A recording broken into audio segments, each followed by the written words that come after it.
by the Hawks for allegedly transporting an estimated 15 million rand monthly out of South Africa to his country, Malawi, in his private jet. Hawks spokesperson Brigadier Hangwani Mulaudzi confirmed yesterday that the police crime fighting unit is investigating Bushiri. This is a complex matter of church leadership and, of course, power play, putting religion in the country under the spotlight yet again. But joining us now is Pastor Daniel Phaladi, who authored an article titled, "Do You Want Miracle Money?" He joins us this morning live in our studios in Johannesburg. Good morning to you, Pastor. Thank you so much for coming through. Good morning, Palesa and our viewers, and thank you for having me. Thank you so much indeed. But just before we talk about your article, surely we need to address certain cultures. Sure. That we grew up, of course, observing. Yeah, sure. In terms of contributing in church, in terms of pledging. Yeah, sure. Do you really think this is where the problem begins? Well, obviously, everything is prone to manipulation. Now, you know, there's nothing so much, like I can say, wrong with giving. I mean, you know, the society itself, it can grow forward when somebody pledges to build a school, when someone gives to build a clinic, or to help people. So I don't think the problem is with giving, but I think the problem is, it's the manipulation of our giving nature, because we Africans are giving by nature. And so, you find that then there becomes that space for manipulation. So I don't think it's giving as such. I think it's the manipulation of the giving. Yeah. That's a problem. But in terms of tithing, the Bible talks about ofaneka karolo ya boleshome. Yeah, karolo ya boleshome. No, you're absolutely right. But we have those are emotive issues that have probably just split the church, because someone like me, I believe in giving. I don't believe in paying anything in the new covenant. I believe in giving from the heart, because the minute you bring those things of tithing, tithe so that God can protect you. As I always say that it's sort of like you're making God like a child security. Tithe so that he can give you 2 times what you already have. Exactly. Those are the messages that we get. Yes, and if you don't tithe, then there's all these curses. And so I believe in the new covenant. I don't see curses in the new covenant. And, the woman that we read in the Bible, that, Jesus, he made her to stand up, was not the woman that tithed. The Bible says she gave a farthing, which is actually a 16th of 1 cent.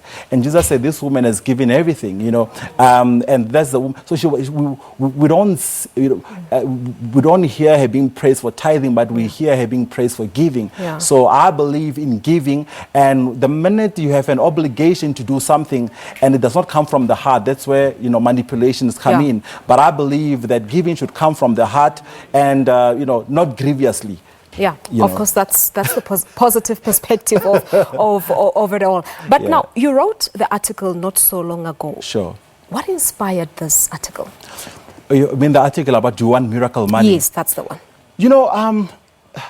I was trying to address a culture that I see, permeating in South Africa. And not just in South Africa, I think our continent, basically, because I don't see this pattern happening everywhere else in the world.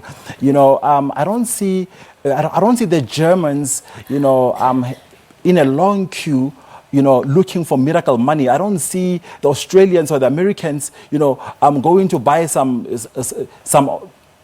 anointed item to have miracle money. But what's the problem with us? Is it just mere ignorance? Or is it deception, maybe? Well, I don't think it's mere ignorance. I don't think it's just we can just blame it on ignorance. Look, a lot of factors come into being that our social economic standard. You find that people have been looking for work for so long, and people are so desperate, and now they actually are looking for anybody that can offer them some quick solution, if I can put it that way.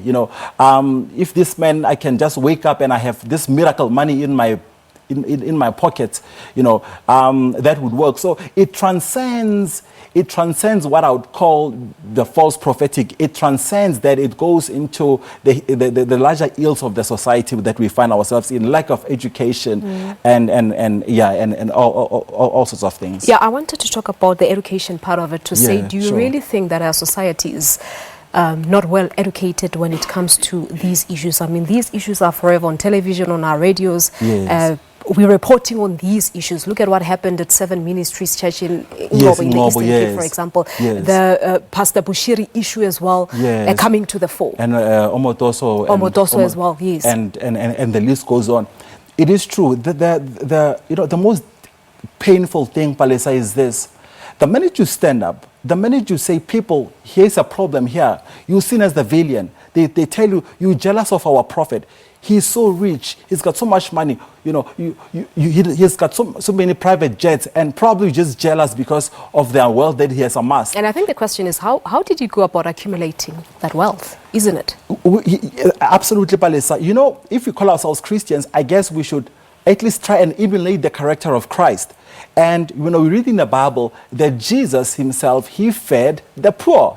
He took the hungry, 5,000 hungry people, he gave them food. Mm-hmm. But in 2018, we see this whole thing has changed. We see now the poor and the hungry feeding, the rich prophets or whoever. It's actually the other way around. It's actually the other way around. Mm. And so when you say people stop and look at this thing a little bit. Now remember, faith is more likely to be abused because faith is by definition something that you cannot hold on to, not hold on to something that you cannot prove tangibly, physically. And so it is, that's where a whole lot of, I think, manipulation of the system comes in. We're seeing a whole lot of things without really being personal, but it appears like all these sorts of stories are only coming out now. I mean, 5,500 for teaching about how to attain personal wealth and telling people to pay a certain amount of money to actually sit next to him in an event. Yeah. He's not the last one. He's not the first one either. Apparently, another pastor had asked 5,000 rand to get prayers to be married. But can you really blame it on our people if they are willing to use their own monies? That's very strange that you say that because, the Bible says that my people perish because of lack of knowledge. And if someone would pay me 15,000 rands to consult me, to sit next to me, obviously that person is not just doing it. They're doing it because they're hoping to get a job. They're hoping to get a promotion.